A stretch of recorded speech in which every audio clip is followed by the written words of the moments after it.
تنفيذ ركلات الترجيح. الاهلي حيسدد اولا. سمو المرغني ينفذ للاهلي. سمو المرغني ويصد في الغايب. سمو المرغني وركله ضايعه اولى للاهلي. الاهلي يضيع الركله الاولى في ركلات الترجيح. اذا سمو المرغني نشاهد في الاعاده في القائمه الايمن، وركله اولى ضايعه للنادي الاهلي. الهلال حينفذ اولا. والد الدين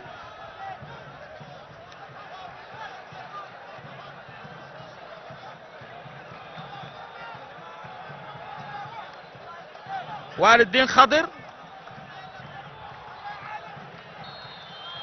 والد الدين خضر ينفذ الركله الاولى لفريق الهلال. يلعب كره في المرمى. هدف 1-0. سمو الاضاع للاهلي ووالد الدين سجل للهلال. والد الدين خضر تنفيذ بنجاح في الزاويه اليمنى لمرمى احمد عبد العظيم. الركله الثانيه للنادي الاهلي.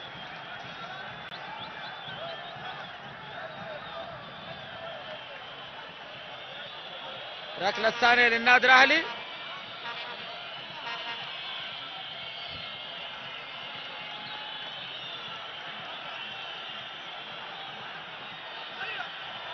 الركله الثانيه تنفيذ وجون. هدف من قائد الفريق. الكره يعني طبعا عملت لقطه غريبه جدا من مهند الطاهر. المخضرم سدد بطريقه ممتازه. كره يعني ارتدت من العارضه في المرمى. 1-1. الركله الثانيه لفريق الهلال.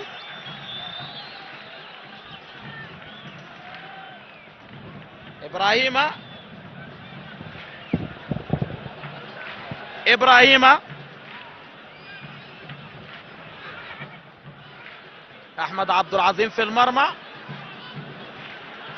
ابراهيم حينفذ الركله الثانيه لفريق الهلال. يلعب كره قويه. جول. هدف ثاني. 2-1. الهلال سدد ركلتين. والد الدين خضر وابراهيم والاثنين في المرمى. الاهلي سدد 2. سمو الاضاع ومهند سجل. هنا التسديده والركله الثالثه للنادي الاهلي.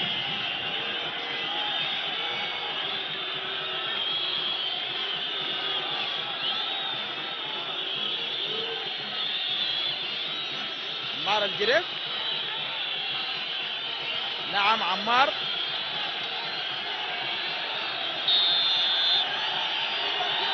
يتقدم في المرمى. هدف.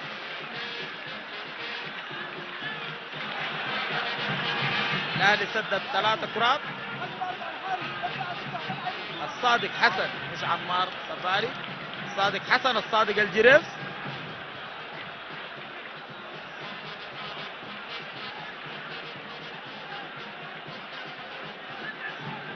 أطهر الطاهر.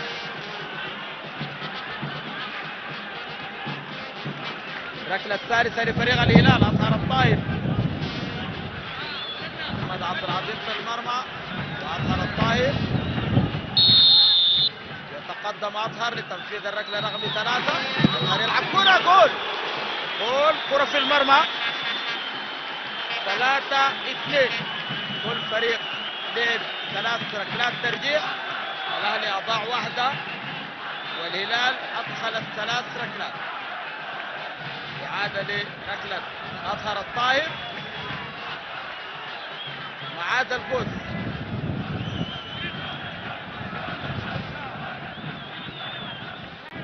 الركله رقم 4 معاذ القوس.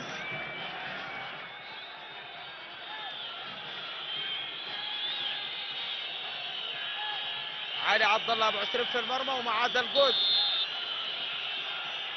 تزامن اللاعبان في صقور الجديان، واحدة من السنوات مع هذا الجول مباشرة في المرمى، جول هدف.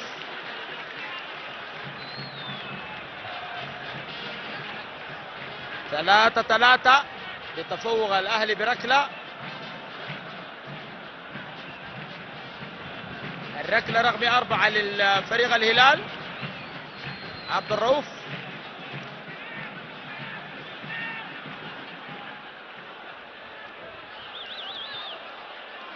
الرؤوف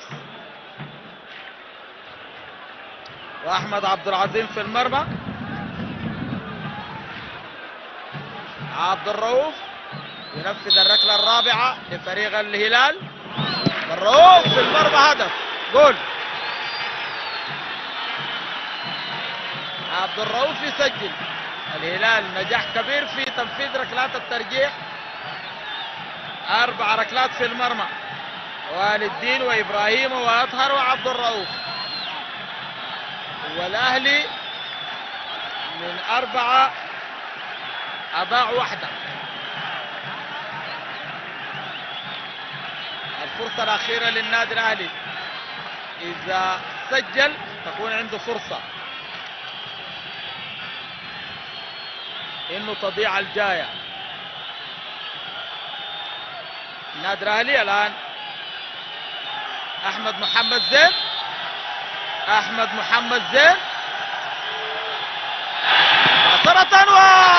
ومبروك لفريق الهلال، مبروك لفريق الهلال الفوز ببطولة كأس السودان. صد من ابو 20 احمد محمد زين يضيع ركلة الترجيح الخامسة للنادي الاهلي، ومباشرة الهلال بطلا لكأس السودان لموسم 2021 بركلات الترجيح 4-3 في مباراة كانت ماراثونية حقيقة، مباراة كانت فيها تكتيك عالي جدا. الهلال يمتلك زمام الأمور في هذه المباراة منذ الدقائق الأولى وحتى الدقائق الأخيرة، ويحكم الكرة لصالحه بامتلاك الكرة في وسط الملعب وتمريرات من الدفاع وتقدم إلى الأمام وإضاعة فرص كانت في الجزء الثاني من المباراة. والأهلي اصطاد كل الكرات بدفاع متميز جدا، وحتى وصل الفريقان إلى ركلات من نقطة الجزاء تميز فيها لاعبو الهلال والد الدين وإبراهيم وأطهر الطاهر وعبد الرؤوف، وسجلوا 4 ركلات.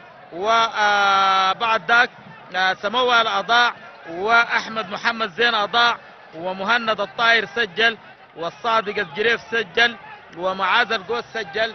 تنتهي هذه المباراة 4-3 بركلات الترجيح، واللي صالح فريق الهلال اللي يحرز اللقب رقم 8 في بطولة كأس السودان في هذا الموسم، موسم 2021، ويبقى ويضيف اللقب رقم 8 في كأس السودان، مقابل ألقاب لفريق المريخ بلغت 26، ومقابل لقب ل5 ألقاب للموردة، ولقب لاتحاد مدني، ولقب للنيل، ولقب كذلك ساحل العرب، واللقب للأهلي الشندي. مبروك لهلال هذا الفوز ببطولة كأس السودان، البطولة القومية التي نتمناها أن تكون متميزة دائما وحاضرة بمشاركة كل الفرق.